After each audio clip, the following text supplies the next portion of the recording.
All right, everyone, welcome back for another deep dive with us. This time we're going to be diving into Growth Hacker Marketing by Ryan Holiday. Yeah, this is a really fun one. This book, I think, really captures a lot of the energy and excitement around this idea of growth hacking. Yeah, it's funny because when you think about marketing, you don't always think exciting, but this book actually kept me engaged. It's one of those things that it kind of makes you look at marketing in a whole new way. And one of the things that Holiday really challenges right off the bat is this idea of like the big Hollywood product launch. The whole like, we're going to spend a ton of money, we're going to get on all the billboards, we're going to Super be. Bowl ad. Yes, exactly. $1 million budget. Yeah, and he's kind of like, what if we just forget about all that and instead just focus on sustainable growth? It's like less about the big splash and more about like building the rocket while it's already in orbit, right? Exactly. And a big part of that he talks about is this idea of product market fit. He uses the acronym PMF, Right, PMF. and he emphasizes that this isn't just like a box you check off the list. It's this ongoing quest to make sure that your product or your service is like the perfect answer to your target audience's needs. So it's like less about having all the answers up front and more about being adaptable, being willing to adjust course as you go. Exactly. You got to be agile, you got to be responsive, and that's where data comes into play. Holiday talks about how growth hackers, they need to think more like programmers than like artists. Interesting. So data over gut feeling. Yeah. We all have those hunches, but good growth hackers, they test those hunches. They don't just blindly follow them. So is that why he talks about engineering virality? It almost sounds too calculated when you say it like that, doesn't it? It does, but it's really about understanding the psychology behind why things catch on and then baking those elements into your product or your marketing strategy. Think about Hotmail back in the early days of the internet. Okay, yeah, vaguely. Remind me what they did that was so brilliant. So every email that was sent from a Hotmail account had that little line at the bottom that said, P.S. I love you. Get your free email at Hotmail. Wait, that's it. That's the big secret. It was brilliant. They basically turned every single one of their users into a walking billboard. Every email became this mini advertisement for Hotmail. Wow. That is smart. It's like that thing Holiday says about using other platforms in unexpected ways. Like what Airbnb did with Craigslist. Oh, yeah, I forgot about that. I mean, they basically hacked their way onto Craigslist, didn't they? Well, not hack. I mean, it wasn't illegal, but they were definitely clever. What they realized was that people looking for places to stay were already on Craigslist. Right. So they were like, let's go to where the people are. Exactly. So they created these tools that made it really easy for Airbnb hosts to like cross-post their listings onto Craigslist. So smart. It's like Yeah. that old Trojan horse trick, but for the digital age. Uh, You sneak your way in. Exactly. It's about being resourceful, identifying opportunities that other people might miss. But it's not enough to just get people in the door right. You've got to keep them coming back. Retention is key. Oh, absolutely. It's like my grandma used to say, it's easier to keep them happy than to find new ones. But how do you actually do that? What does Holiday say about that? Well, he uses Twitter as an example, and they found that people who followed at least 5 other accounts when they first joined Twitter, they were way more likely to stick around. Interesting. Yeah. Because they felt more engaged right from the start. Exactly. So Twitter was like, okay, well, let's encourage that behavior. So they tweaked their whole onboarding process to kind of nudge new users to follow more people right away. So it's about those early wins. You got to show people the value of why they should stay right up front. But Holiday also stresses that growth hacking, it's not like a one and done thing. Hmm. It's like you're never really done, right? Exactly. It's this constant process of testing and refining and iterating on what you're doing. It's like you're fine-tuning a race car, even while it's still speeding around the track, right? Yeah. Always trying to get that extra little bit of edge. Yeah, and sometimes those edges come from the most unexpected places. I mean, one of the things Holiday really emphasizes is that growth hackers, they don't just rely on like traditional advertising. Mhm. They're thinking about how do we build virality directly into our product or our service. So it's like instead of finding customers for your products, you're finding products for your customers. Exactly. And he talks about companies like Groupon and Living Social. Remember those? Those were huge like 10 years ago. Yeah, the daily deal. Exactly. And part of the reason they blew up was because they understood the power of like incentivized sharing. Right. If you get 3 of your friends to sign up, you get a free whatever. Exactly. So they basically turn their users into this giant marketing army just by tapping into that natural human desire to share a good deal. Right. Like Yeah. when you find that amazing new restaurant and you're like, oh my God, you have to try this place. Yes. Yeah. It's all about creating that social currency. turning your customers into advocates. And it's not just about referrals either. Holiday also talks about the importance of what he calls publicness. Publicness. Okay, I'm intrigued. That sounds a little scary.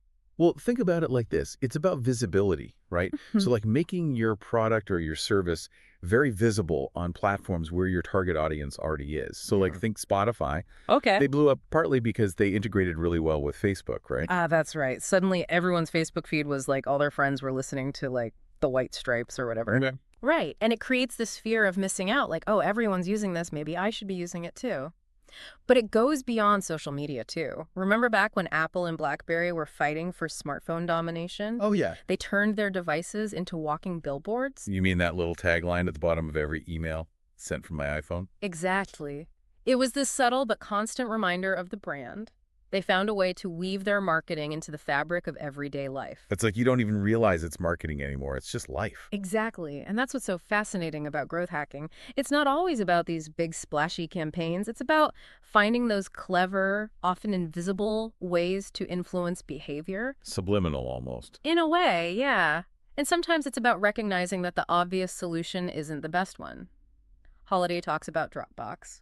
And their journey to figure out how to scale their growth, they were spending a ton of money on online advertising. I feel that.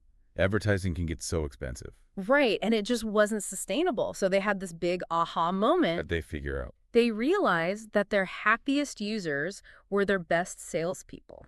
Word of mouth, it's the best Yeah, advertising. exactly. They just needed to incentivize it. So what did they do? They implemented a referral program Oh, some more. where both the person making the referral and the new user would get extra storage space for free. Brilliant. Give the people what they want. Exactly. Classic win-win.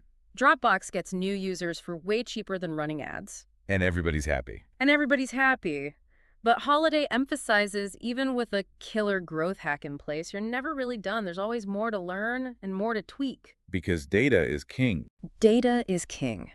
Growth hackers, they are obsessed with data, constantly tracking metrics. They're A/B testing different approaches and analyzing those results to see what's working and what's not. So it's like they have their fingers on the pulse of the entire customer journey. Exactly. Always looking for ways to optimize that experience. And it's not just about acquiring those new users. It's about keeping the ones you have happy and engaged. Retention, right. Yes. Remember we talked about Twitter, how they realized that those users who followed at least 5 accounts were more likely to stick around. Yeah. That's a prime example of using data to improve user retention. It's all about understanding those patterns of behavior. It's like you said earlier about the psychology of it, but it's backed up by the data this time. Yeah. Exactly. You gotta look at both, the why and the what. And that brings us to what Holiday calls closing the loop, which is that ongoing process of optimizing for user retention. Because you can always do better. Right, always.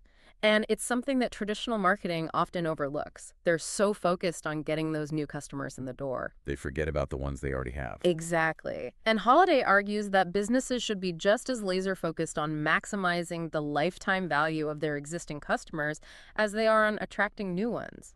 It's cheaper to keep them. Right. Like my grandma always said, a bird in the hand is worth 2 in the bush.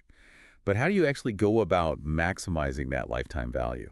Well, it starts with constantly looking for ways to improve that user experience. It's all about sweating the small stuff, making sure your product or your service is so good, so frictionless, so delightful to use that people can't imagine their lives without it. Exactly. It's about understanding your users so deeply that you can anticipate their needs and exceed their expectations. And that's where data becomes even more critical. Because it's not just about collecting the data, it's about using it to make smart decisions. Precisely. By tracking user behavior, by gathering feedback and analyzing the results, businesses can gain these incredible insights into what's working, what's not, and where the opportunities for improvement lie. It's like having a roadmap to customer satisfaction. So it's about being proactive rather than reactive. Use the data to get ahead of problems before they even arise. Exactly. And it's about being willing to experiment, to try new things, and to never stop iterating, because in the world of growth hacking, the status quo is the enemy.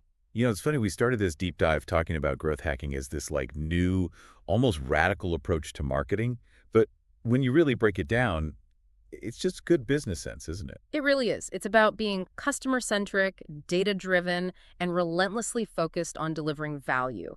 Those are principles that have always been important, but growth hacking has found a way to kind of crystallize them for the digital age. It's like they took the best parts of traditional marketing, stripped away all the fluff, and injected it with a dose of Silicon Valley ingenuity. And a healthy dose of data. Let's not forget the data. Right. Data is the fuel that powers the growth hacking engine. It's amazing to see how this approach can be applied across so many different industries and contexts, from tech startups to established businesses, from launching a new product to revitalizing an existing one. The principles of growth hacking are incredibly versatile. It's like they've unlocked a secret code for growth, and now anybody can learn it. And the best part is it's not about following a rigid set of rules. It's about understanding the underlying principles and then applying them in creative and innovative ways that make sense for your specific business and your audience. It's about being adaptable, resourceful, and never being afraid to experiment. Exactly. Because in the end, growth hacking is all about embracing this mindset of continuous improvement, always striving to be better, smarter, more effective in everything you do. Well said. It's been a real eye-opener exploring the world of growth hacking with you today. I feel like I've gained a whole new toolkit for thinking about growth, both in business and in life. The pleasure was all mine. It's always exciting to kind of delve into these cutting-edge ideas and see how they're shaping the future of business. And who knows?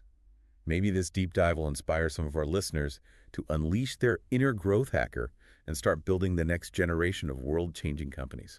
I wouldn't be surprised. There's never been a more exciting time to be an entrepreneur or an innovator. The possibilities are truly limitless. On that note, we'll wrap up this deep dive into the world of growth hacking.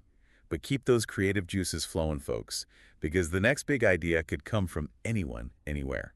Until next time, keep exploring, keep experimenting, and keep growing.